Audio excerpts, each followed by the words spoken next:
Welcome to the Corporate Venturing Insider Series. Today, I'm excited to have Peter from BTomorrow Ventures.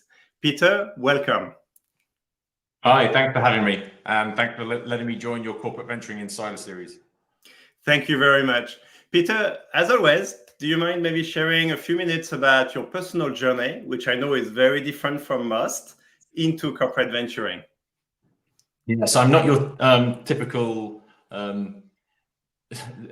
candidate for this. So I'm a lawyer in BTomorrow Ventures. So my background is legal. So I started life working in private practice in law firms. I did my first 3 years with Freshfields, which is an international UK-based firm, working in their Moscow office in Russia. I did that for 3 years. I then moved back to London, where I'm living at the moment, and I was working with Brown Rudnick LLP, which is a US-based law firm. And with them, I kind of really focused my career on corporate law, working with different companies. And then as my career kind of progressed and I got more senior, I focused more on private equity and venture capital. And on the venture capital side, working both investor side and the company side. So it really gave me an insight of working closely with the entrepreneurs, but then also reasons why the investors are making those investments into those companies. But giving me a good legal framework. And then I did a couple of secondments with in-house, and that really opened my eyes to moving in-house kind of later on in my career. And then after a good 7 years at Brown Rudnick, I then got the amazing opportunity to join BTomorrow Ventures, which is the corporate venture capital arm of BAT, to start their journey and help shape the legal team of BTV. And I've been with BTV now for 3 years and absolutely loving it. Very nice. So let me first double click on the PE and VC.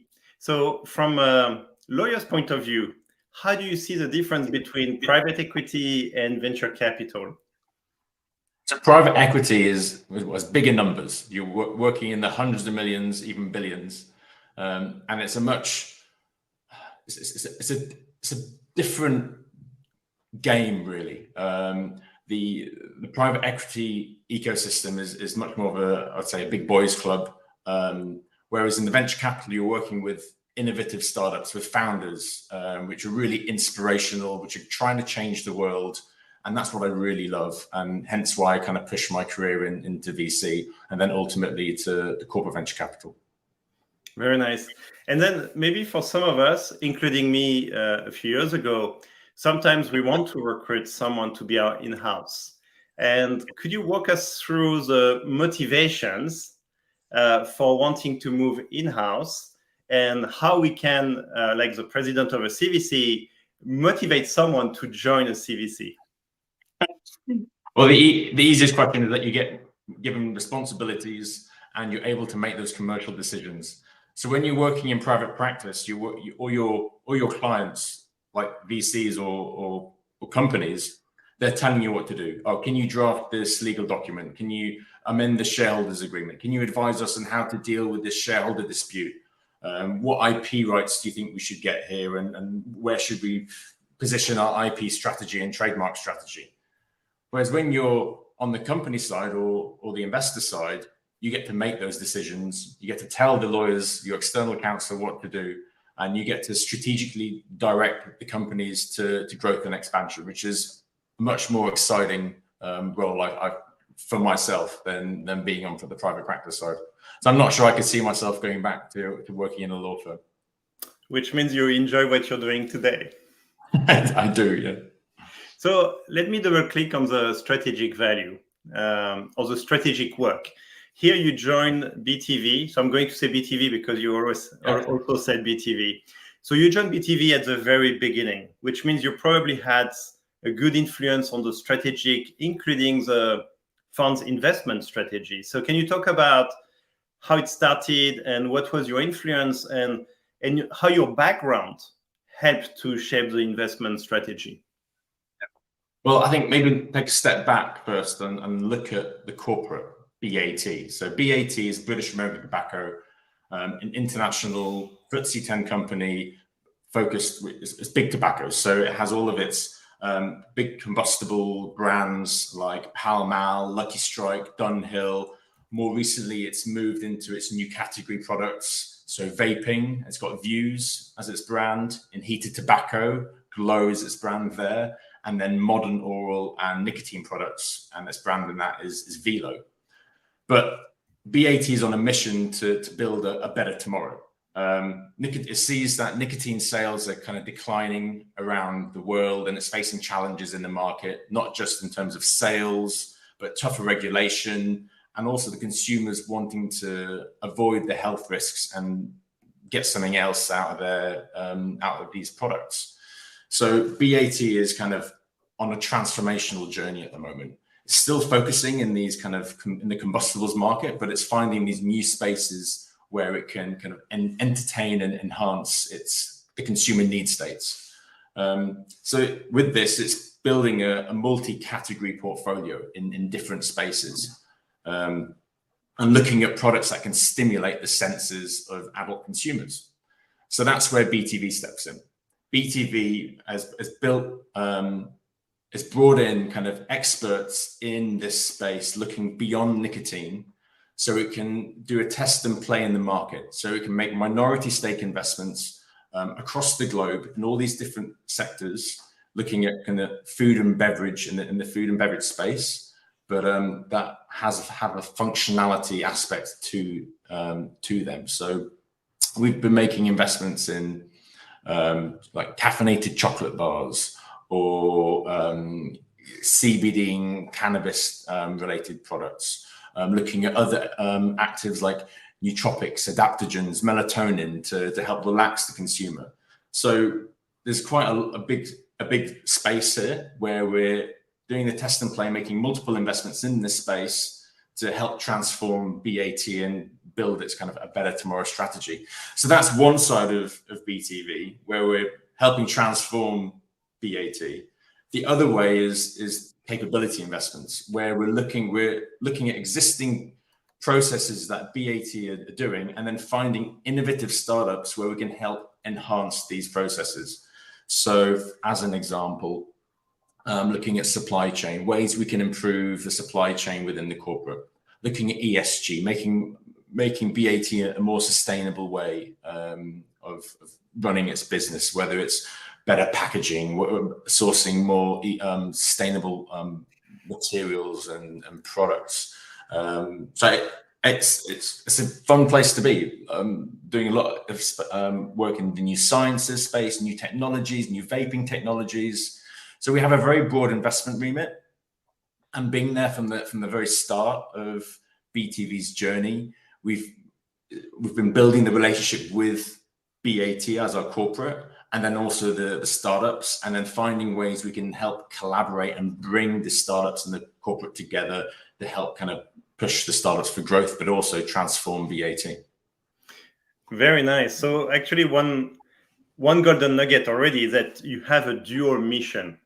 You have the mission of going beyond nicotine, transforming BAT about what's not today, but what could be tomorrow. And maybe that's where the naming comes. And then you're also looking at improving the current processes and maybe, like you said, new type of packaging and so on. How do you, along this dual strategy in a way, or dual mission, how do you handle balancing the two well? Is it different team members? Is it the same team members, but different KPIs? How do you work this out? Yeah. So when we launched just over 3 years ago, we had a fund set up, which was 150 million pounds, and it was a very broad investment remit. It was a fund it's the first venture unit for BAT. But now we're slowly working on setting up Fund 2, and we're looking at focusing on a few more key areas, mostly in this well-being and stimulation space, but then also having a separate focus on sustainability. And that's where we're seeing our portfolio or our pipeline being a bit more narrowed and focused, whereas Fund 1 was a bit more broad and generic and just testing the market and seeing what works well. But ultimately, I think for a successful CVC, you need to maintain broad capabilities. Otherwise, you might shoehorn yourself into one area. And we all know that CVCs do have a short lifespan, and the strategic goal of the corporate might shift, and then you don't want to be left in a tight spot.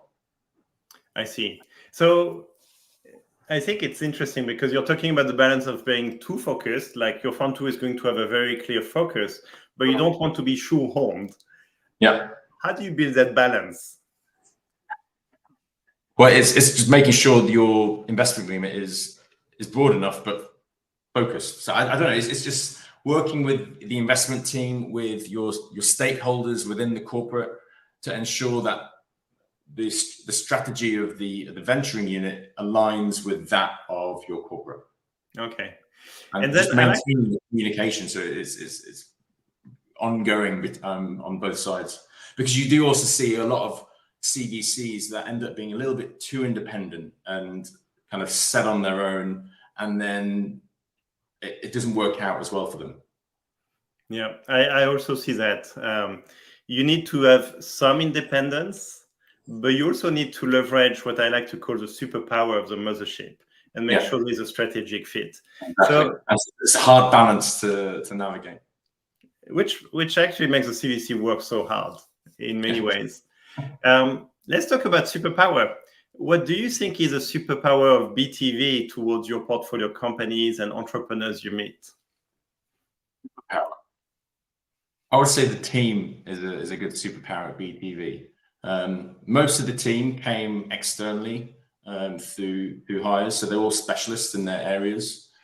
So there's not many people that have been in BTV for a long career, and that's because venturing was a new skill for BAT when they set up BTV. Another superhero part is the founders that we've invested into. We really believe in each of the founders, each of the companies we've supported, and we really want to get on board this journey and support them with the growth and then the collaboration with BAT. And BAT, I would say, will be our third superhero. The capabilities that they come with, the expertise. It's such a huge corporate, I think around 60,000 employees across the globe in all different spaces. You've got great sales, you've got great new sciences, technology teams, R&D, constantly trying to evolve the corporate and stay innovative to ultimately stay ahead of its competitors. So combining this with the might of our startups is where magic can happen. Very nice. And so maybe I will ask about the team recruitment, because you mentioned most of them have been recruited externally. And somehow, because of your dual mission of beyond nicotine, but at the same time improving current processes, I had assumed that you would have a nice mix of external for the first mission and more internal for the second mission. Can you walk about how you make these decisions about whether you recruit externally versus internally, and maybe how it links to strategy? Yeah. Well, within the corporate sphere, you do see a lot of people move around. To be successful in a corporate, you need to have experience in different markets, not just working in the center, but going out and experiencing kind of end markets and different teams.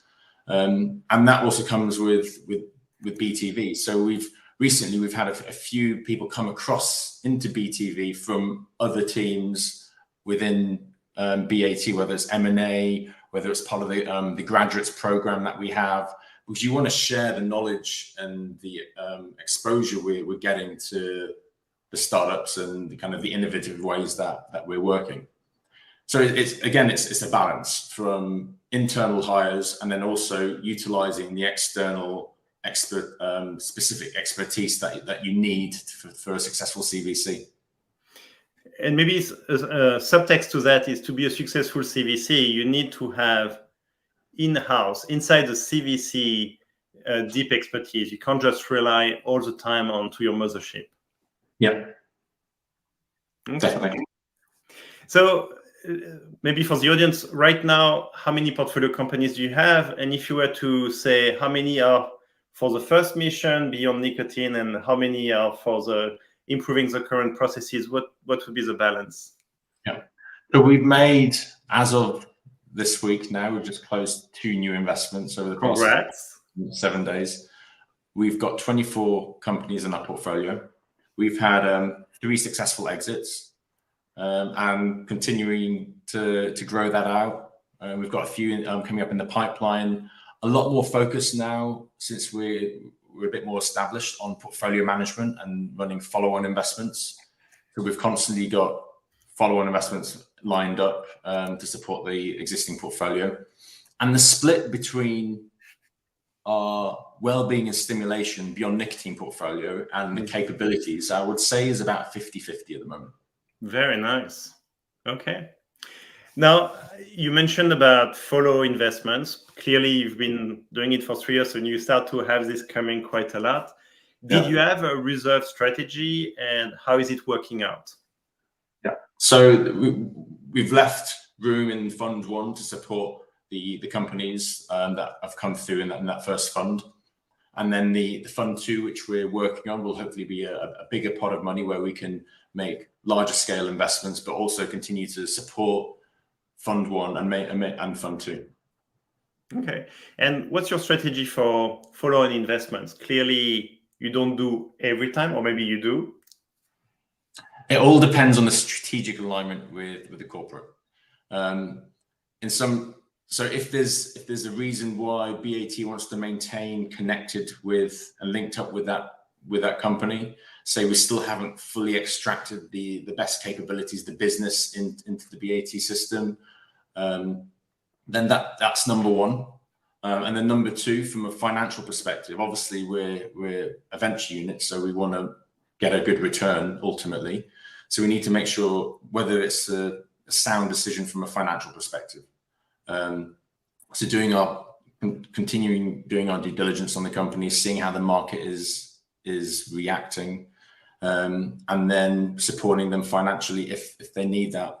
But we've seen the market over the past kind of 18 months to be quite tough for startups. So of course there's been a few more flat rounds than we would have liked to have hoped for.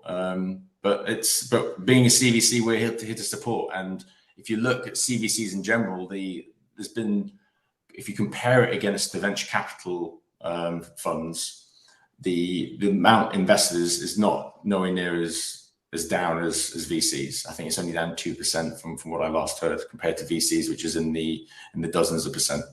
Yep, quite different. Hopefully, this proves that our industry is much more patient capital and cool-headed. Yep, exactly. So I just realized I talked about reserve before I even talked about your investment decision making to invest, and clearly your follow investments being strategic first and financial, of course, tells me that you have your investment decisions based on really clear strategic metrics. So can you talk to us about how you decide to invest and maybe how your investment committee think about making these investments? Yeah. So it depends where the investments come from. If we're looking at filling a void, like in this beyond nicotine space, we will be doing our own kind of market research, utilizing our third parties to scout across the globe and focus on key areas. In that case, we will be doing a full diligence exercise on those companies, ensuring that they're the best investments to make. And then obviously putting together your IC note and putting this to your IC for approval. Before that, also needs to go through internal stakeholder alignment, getting everyone kind of make sure that they're happy with these. And then ultimately the IC is really just a rubber stamping. You've got all the approvals beforehand. On the other side, when you've got your capability investments, these are usually brought in by the corporate. So they've been working with a startup and they feel like, it'd be great if we could invest into this company so then we can get better royalty rates, or we can extract the IP, or we can protect our competitors from collaborating with them as well. And then again, that goes through the same investment committee process, but it's already been aligned to those companies because it came from the corporate. And then once we've got investment committee approval, it then goes through, we negotiate the investment documentation, we push it to a close. And then it's within our portfolio. So maybe let me try to be maybe too simplifying or maybe too provocative, but if it's capabilities, it comes from BAT, and it's more for BTV to be convinced it's worth investing. Exactly, yeah. Yeah. Well, if it's about transforming BAT, it's actually about you having to convince your IC that this is the right direction to explore. Yep, exactly. All of our investments will have a strategic sponsor, though, from BAT. So there'll be someone within BAT who holds that relationship between the corporate and the startup. We'll obviously continue being there as the financial supporter, as a VC, but there'll always be that person in BAT as well. I see.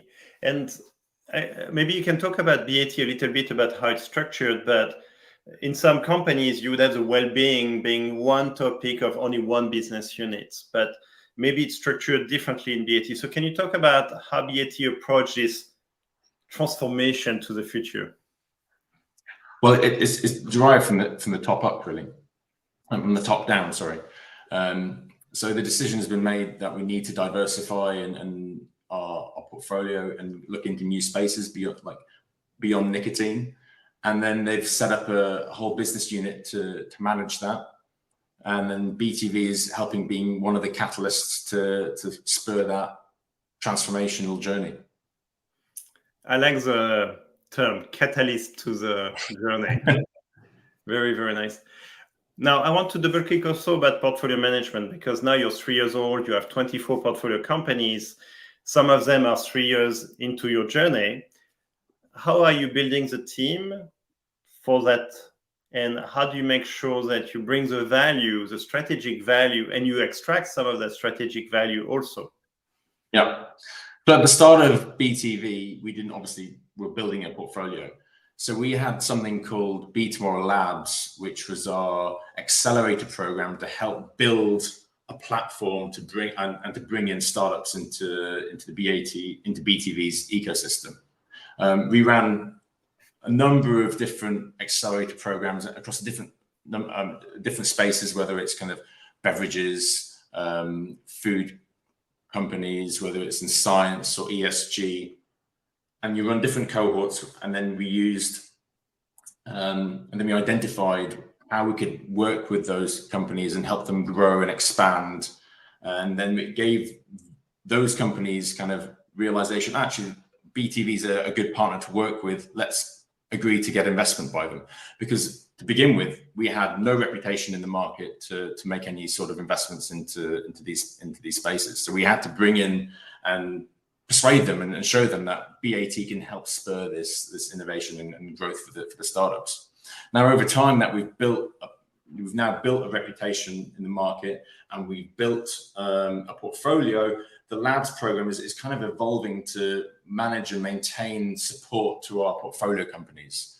So maintaining that they're being linked with different markets within BAT, where we can utilize BAT's strength to help grow and support the companies, where we can utilize experience within BTV, and whether it's helping financially from my side, from legally, looking at ways we can perhaps create good legal templates for the company, put in good governance, making sure they're abiding things from a regulatory perspective, and when they grow, they need to make sure they're ticking all these boxes. Otherwise, they'll be scrutinized when they get bigger. So it's building all and supporting all the companies in all these different sectors as part of our portfolio management. Very nice. So I didn't know about the lab accelerator. So was it something you started just for external startups, or also for internal projects? It was predominantly for external startups. And we're still running a few of those programs, but it's also being utilized for portfolio management as well now. It's a nice way to see how CVCs kind of adapt and grow within themselves as their portfolio grows and they're expanding into new spaces. So I feel like it's a golden nugget here, which is to kickstart, you have this accelerator, which gives you some credibility and therefore reputation over time. But it's also a lot of work. So if you were to start again, would you still do the accelerator, or would you do it differently? And here I'm not asking for necessarily BTV, but for people who are listening to us thinking, oh, wow, I should do an accelerator. And I'm sure there is some pros and cons. I think it depends on the corporate. It depends the reputation you've already got in the market. So BAT comes with a number of challenges. It's big tobacco. If we're approaching food and beverage companies and you're saying, oh, we're British American Tobacco, we want to invest £1 million or dollars into your startup. If you're a well-being beverage company, why would you say yes? So you need a way to build this credibility in the market, and having these accelerator programs was a good way of doing that. Very nice. And here I think it leads to what you mentioned about Fund 2 being focused on well-being. And I'm guessing part of it is a communication around it, which probably makes it easier for entrepreneurs in well-being wanting to engage with you. So maybe you can tell us how you plan the communication of the Fund 2. How do you plan for this resonating with entrepreneurs? Yeah. Well, we need to get approval first internally. Good luck. So we're working on managing the senior stakeholders within BAT and pulling together a strong thesis for that. And then once we've got a plan of action, we can then play it out. Okay, very nice. Let's just continue a bit more on the brand building. How do you feel about the past 3 years, and what do you think is left to do? So at the start, when I joined BTV, we didn't have a website. We didn't really have an external presence. So it was a big challenge. So I stepped in as a lawyer on the team. And my role was really kind of looking at supporting from a legal perspective in terms of investment support, drafting and managing kind of term sheets, and then the transaction documents, legal operations, and then ultimately kind of portfolio management. But there's no one in the team doing anything around comms, brand, or strategy in that way. So then I put my hand up and said, I'm happy to support. I've got a creative side of me on top of the legal knowledge I've got. And it was a really exciting opportunity because then I could help build BTV's brand and support that with the team. And then from the beginning, we pulled together a comms strategy. So we wanted to first make a number of investments in the space, and we kept them under media blackout before we made any announcement of BTomorrow Ventures externally.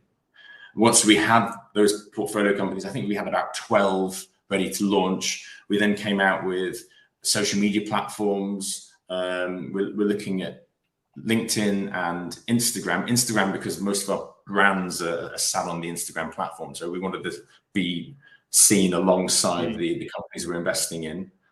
We decided not to go onto Twitter as part of our strategy because that's a voice of, you get a lot of people complaining and trolling on Twitter. And when you're big tobacco, you want to avoid that as much as possible. So we decided to stay off Twitter for the time being. Setting up our website, building a platform where we can showcase our portfolio. And when you go on our website, you can see it's mostly focused around all the different companies we've invested in. Yep. We're not really shouting about we're British American Tobacco's venture on, because that's not the story we want to tell. We want to tell the story of the corporate of the companies and entrepreneurs first, startups we've put money towards and supporting.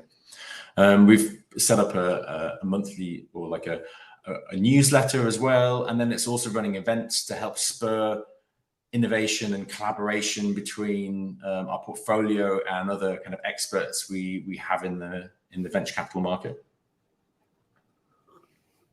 No, I can see you're really portfolio companies first, telling their stories, which really matters a lot. I want to move. So it's really good to see the communications, and it was you building it. I'm sure with the team. Certainly not me on my own. But exactly. But there's an element of creativity which matters, but also brand building, because everything needs to be aligned with the core values. Yeah. Now let's touch about something which is more lawyer-like, which is governance. How do you think about governance for a CVC? So First place is, well, we've touched on it, is reputation. So you need to ensure you've got good governance in place to not impact the reputation of the venture unit, but also BAT or your corporate, because your corporate is often listed on the stock market. Any kind of fluctuations could impact share price, and impact to share price is bad and will negatively reflect on the venturing unit. Another side is managing your senior stakeholders well and ensuring alignment strategically. So we've got our investment committee and a steering committee system set up. Investment committee kind of approves the smaller size deals, and the steering committee, which has got more senior BAT people sitting on there, kind of manages the direction and the strategy of where BTV is headed, and also the big ticket investments. Another aspect from governments, which I think is very important, is ensuring the decisions are made precisely. So you're following your governance rules, your investment guide, if you've got one in place, making sure the minutes are properly recorded. You're holding people accountable for decisions that are being made. And then from a regulatory perspective, which is quite important for BATs, making sure that you're adhering to all necessary kind of changes or the rules that are set out in the jurisdictions you're operating. And being a global CVC, there's a lot of rules we have to adhere to. So it's keeping in touch with all of our kind of experts and advisors across the globe in the different jurisdictions, and making sure that not just the portfolio companies continue to act well, but also us as a corporate. I mean, very simple questions, but how many time zones are you working across? We've got live deals at the moment in the Far East to the west coast of the US. So it's or I would say most of the time zones. Very nice. Do you have any tip for the audience about governance? Something that was not obvious, but you got a lot of value by implementing it. I would say is having good minutes for all the meetings that you're having. It's quite painful sitting and typing out all the minutes when you've got different internal alignment teams deciding things. But when you've got the minutes in place, you can hold people accountable for it. So if decisions are being made by the corporate to support this startup and help them expand in this market, then you can be in the minutes and you can tell them, look, you said this a couple of weeks ago and you haven't done anything yet. Can you please help out? A clear golden nugget, and I'm sure sometimes it's not a few weeks, but a few months ago, and it's really good for the minutes. People, there's so much going on within corporates. It's good to make sure people are reminded of what they promised to do. Absolutely. So, Peter, I want to now move on to a topic of great importance, and I know it's important for you, which is DEI. At very high level, first, how do you think about this topic? So I think it's important for VCs and CVCs to engage in DEI, especially if they're international CVCs, because you've got a portfolio of companies across the globe, and different countries have different kind of attitudes towards D&I. But you have a role, you have a position of power where you can encourage your companies to take up and adopt certain policies, how they treat their employees, for example, and how they treat their customers from a fair and equitable stance.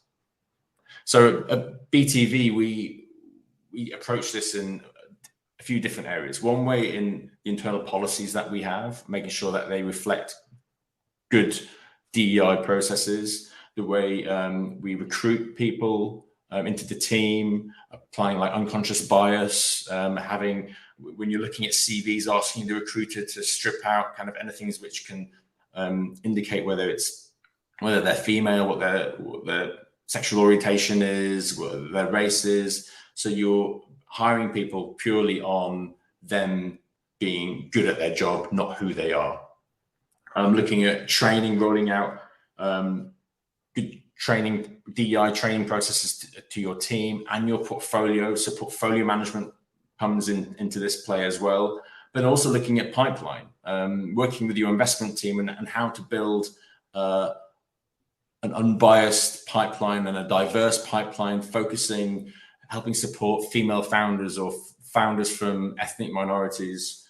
It just brings much more productivity, creativity to the fund, and ultimately better results from collaboration with your corporate, which in our case is a global corporate covering all different jurisdictions and communities and races, and then on the other side, just building and supporting those companies. Very nice. And this is mostly what you've described is mostly the D of DEI on the diversity front. Yeah. Any tip on the diversity side that you want to share that maybe is not obvious, but really worth doing? So we monitor our portfolio companies and collect all the data, which we find really interesting, like looking at the analytics of your portfolio companies.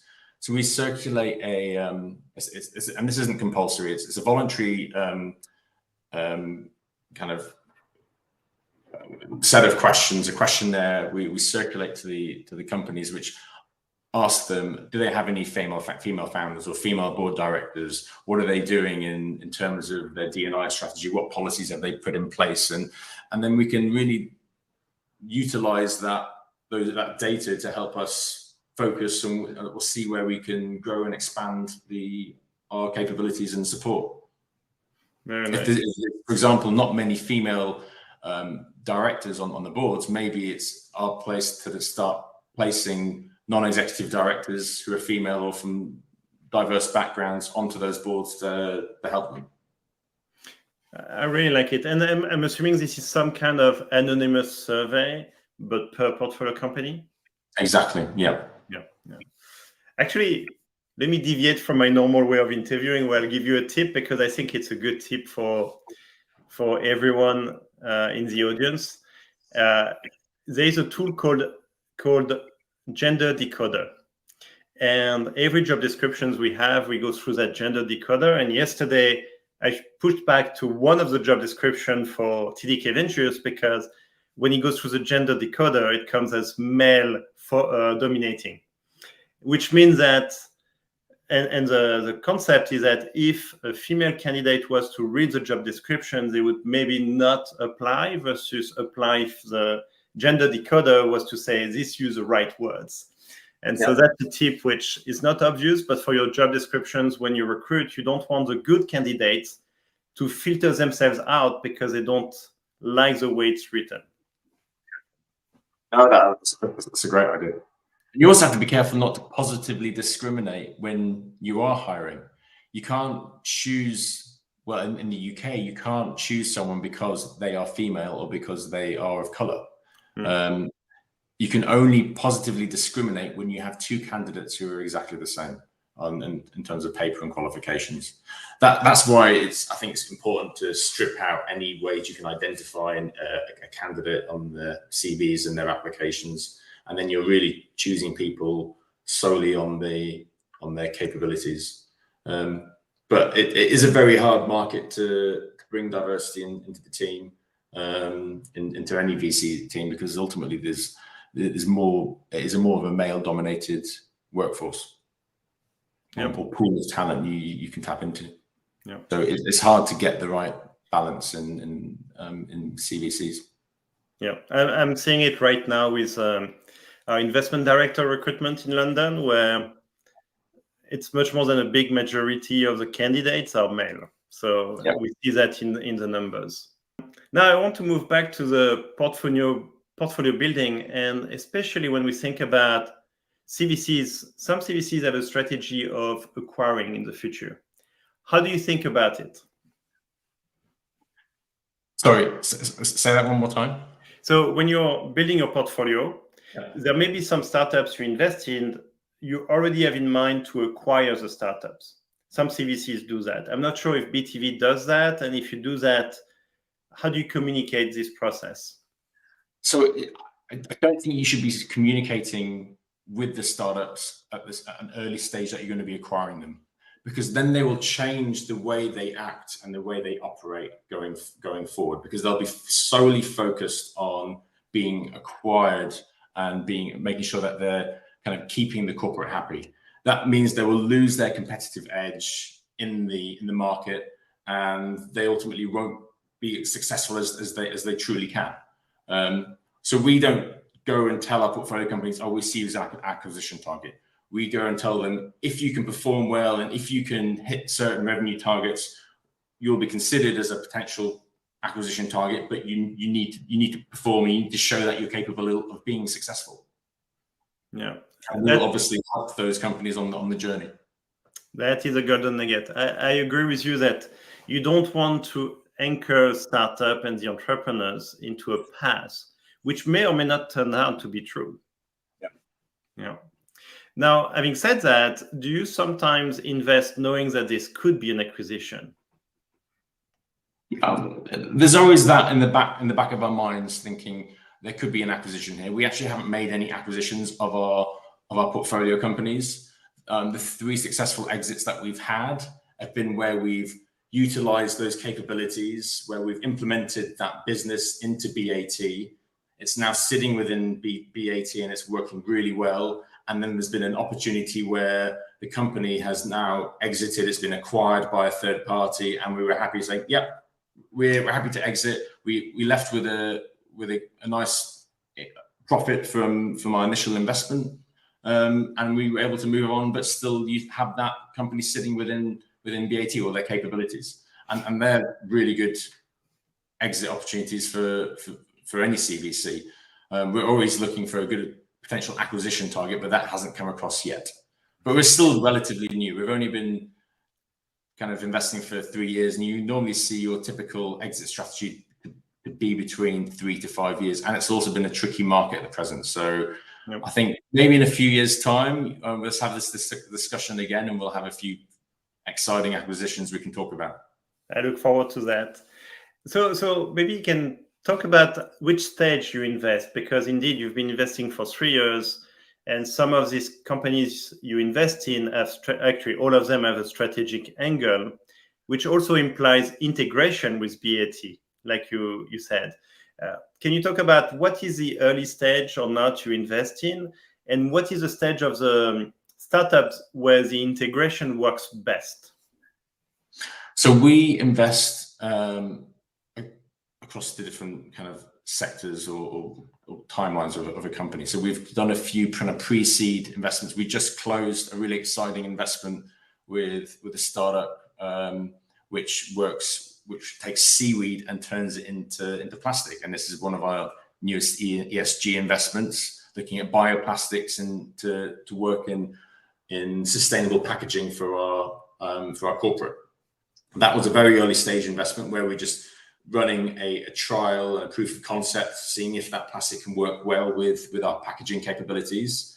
But then on the other side, we've made investments which are over $10 million and are kind of at a pre-IPO stage where the company has got exciting capabilities already in place. It's revenue generating, and it's a completely different end of the spectrum of the first example I gave.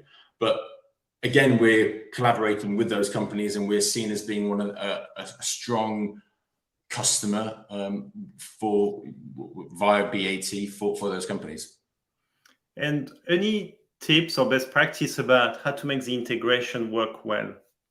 Communication with your corporate, making sure those lines are there, getting them aligned with the startups from an early stage, and making sure that alignment stays there, keeping them up to date. But one area you have to be very careful of, the conflict of interests, especially when you've got a corporate moving into this space itself, and then your companies are also seen as potential competitor to the corporate. You have to have strong lines of like Chinese walls in place to stop sensitive information being shared from the startup to the corporate, and also vice versa. So let's deep dive, because here you're lawyer's background is so perfect for deep diving. How do you avoid conflict of interest when you have the CVC, you have the mothership, maybe the mothership wants to do something similar to a startup that is developing a solution? Chinese wall is one thing, but how do you implement it? How do you ensure this is true and it's auditable? Yeah, so you need to make sure that there's someone in your team that's monitoring on both sides, so they understand where the startups are operating and what markets they're working on, and then where the corporate is operating, because then you can see where there's going to be conflicts in the market. And at that point is then that's when you throw in information barriers between the startup and the corporate. You need to, if there's specific discussions being made on board meetings of the startup, then you need to make sure that BAT, anyone from BAT or from the corporate who has sat on the boards are excused from the meeting when that information is being shared. We need to make sure all this conflict information, the conflicts are properly documented, so so you can track all the individuals that are implemented. So having insider lists on both sides of both startup and corporate, and the VC is the CVC unit is really that middle person that's monitoring this relationship. Yeah. And you just mentioned about the board member from BTV being excused, but you could have decided that the Chinese wall is between BTV and the mothership. Yeah. And so how do you choose where you put the Chinese wall? Well, the Chinese wall is between any information that the startup has that could be of competitive value to the corporate, and then vice versa. So really, the BTV or the CVC is kind of that middle person, which kind of acts as the gatekeeper between both sides. Yeah. And then there is a granularity to it I want to ask, which is there's moments where it's conflict of interest and it's obvious. Let's say the mothership decides to create a new product which happens to do what the portfolio company is doing. Yeah. But sometimes it's perception of conflict of interest, how it's perceived by the startup. So how do you handle this case where it's not quite black and white? Well, then you can only use what publicly available knowledge that you're sharing. So if the corporate has released a product that is competing with the startup, you can obviously tell the startup, look, this is what the corporate has done. It's launched this product in this market and it directly competes with you. But if it's sensitive information that hasn't become that the corporate is looking to launch in this market, but it hasn't done so yet, you can't share that information with the startup, and vice versa. That can't be done either if the startup is looking to launch in other markets, which could end up ultimately competing with the corporate. So it's a very delicate place. It's a very delicate kind of sector which you need to manage carefully, and any conflicts which kind of come to light could really damage the reputation of the corporate. So you need to take it seriously as a CVC. Yeah. And a lot of CVCs and ultimately do kind of face kind of competition and conflict issues. And I'm sure it will. I mean, it happens all the time for CVCs, and that's why I'm trying to do maybe a test. And it's an example. It may not be what you're doing, but let's say that you have investing in a startup which was completely synergistic. But at some point, you learn from the mothership they're planning to do something similar. But it's confidential information, and it's not going to be released for the next 2 years, but it's going to be released in 2 years' time. How do you handle the actions to be different towards a startup which you cannot share this information with?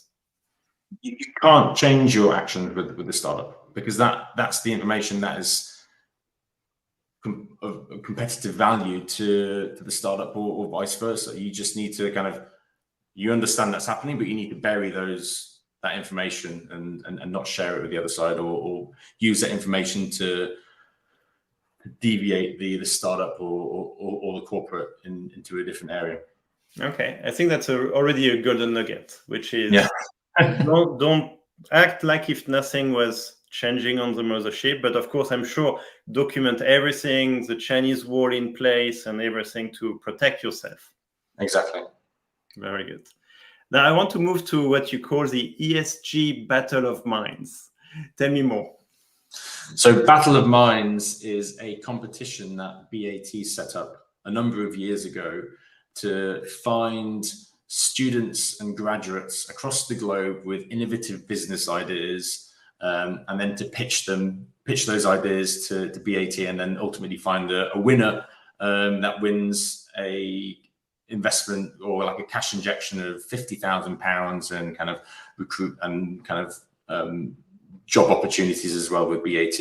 Over the years, this has kind of developed and grown where BTV has stepped in to support and sponsor the competition, and this continues to be a global competition. But the investments that come through, or the companies that come through, and the ideas that come through Battle of Minds, they get supported by BTV once they're the winner. So the recent winner from 2022, we've just closed an exciting investment with them following the prize money they got from the Battle of Minds. And it's a completely global competition. So we get applicants, whether they're from Bangladesh, from Indonesia, was the winner from 2021, the US, to South America, the UK, all across Europe. So it's a really exciting competition to be a part of.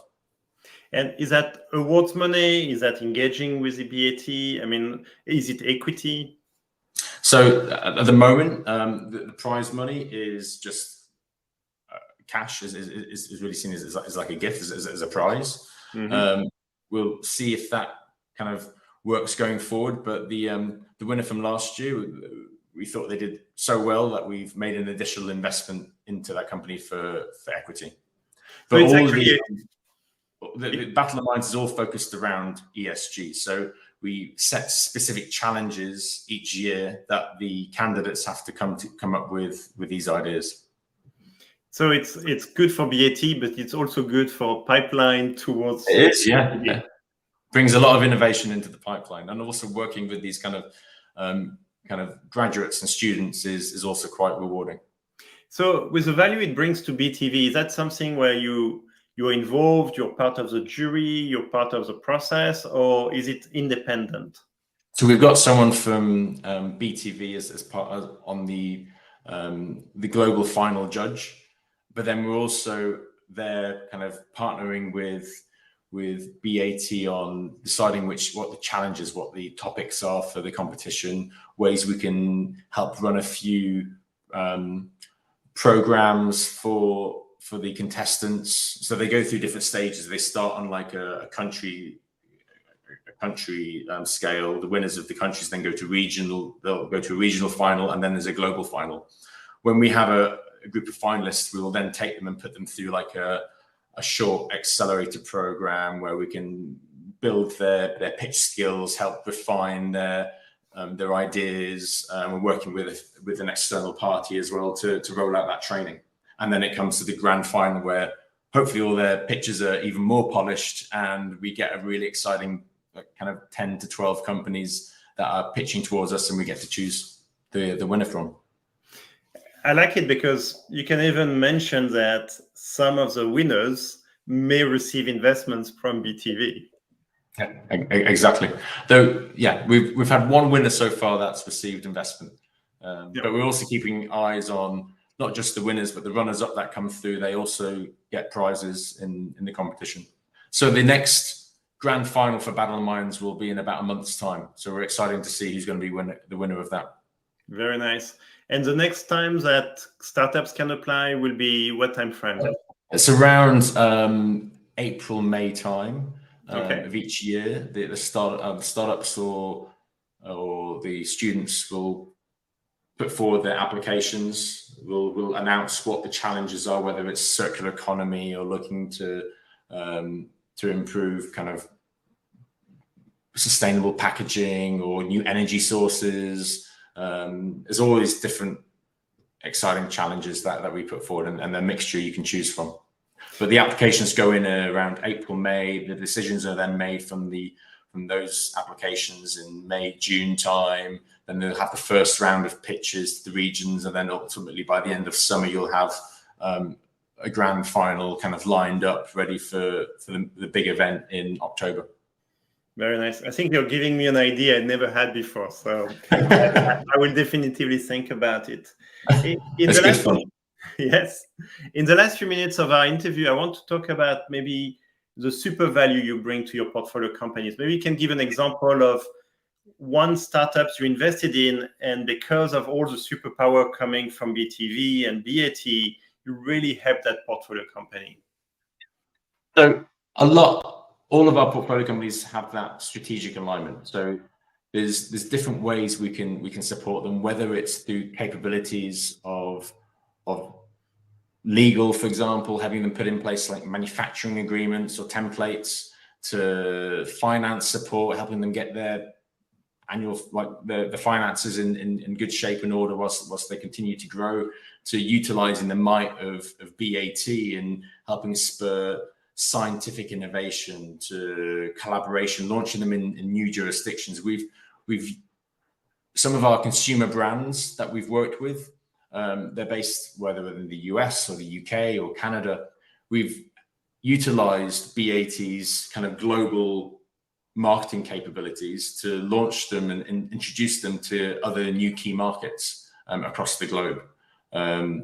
So it's helping our corporates grow and expand, which is really quite magical from working at BTV and just seeing how well they're performing and watching all their revenues increase year on year. And I don't know, you get a big sense of pride towards your portfolio. Yeah. And maybe my last question is, what are you most excited about your next investments? Next investments. We have, I would say that one of the investments we've just closed, I'm very excited about, and they do organ-on-a-chip technology. So they take a computer chip and put human stem cells of different organs of a human on the chip. So whether it's the liver, the lungs, the heart, the brain, neurological system, and then you can do testings on that. So you can test, you can do toxicology testings from tobacco or kind of the new categories, products, future pipeline products that you're developing on those computer chips. So it creates a much safer and more efficient way to test your products. So I'm very excited to see how that will be collaborating, that investment will be collaborating with BAT going forward and helping change BAT's existing processes and making them safer and more efficient. It's an amazing project, amazing company. Peter, thank you for your time today and sharing your best practices and the journey of you and BTV. Thank you. Thank you for having me. See you.